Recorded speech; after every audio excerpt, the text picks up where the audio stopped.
এটা কি দেখছেন? এটা কিন্তু এরকম একটা ভাত।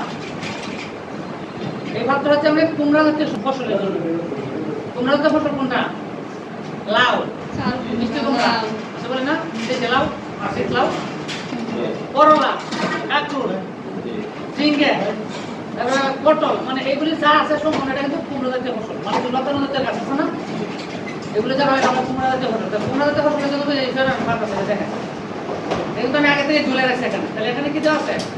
আর এটা হলো আপনার কিউলিয়ন। এটা কিন্তু পানি দিতে হয় না, এটা দেখেন শুকনো, দেখেন কোনো পানি নেই। এটার মধ্যে চারটা কিন্তু জানালা দেওয়া আছে। হ্যাঁ, নতুন এটা লেটেস্ট আপডেট আসছে। এই দেখেন শীত আছে না, মাইকের মধ্যে দেখা যায়।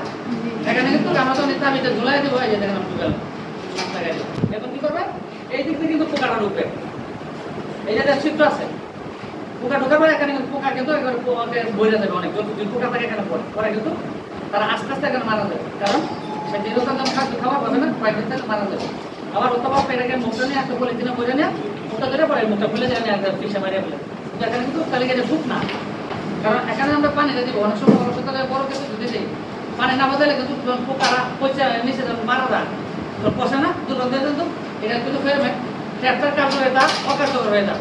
কারণ এখানে যে রাসায়নিক মানে আকর্ষণ পদার্থটা দেওয়া আছে, আকর্ষণটা যদি একটা পোকা মারা যায় পচে যায়, তখন কিন্তু এটা গন্ধটা কাজ কম করে নাকি, ওটা পাচ্ছে না। আর এখানে তো কোন পোকা মারা যায় না, সে পচতেছে না, চলে দিলাম কিউলিয়নটা, তাহলে সে গন্ধটা ঠিক মতো কাজ করতেছে, পোকা ভিতরে যাচ্ছে। এবং কি দেখবেন যে অনেক বলে যাবে না হচ্ছে কি, এটা কিন্তু মূলত কুমড়া জাতীয় জন্য কিন্তু মাছি পোকা।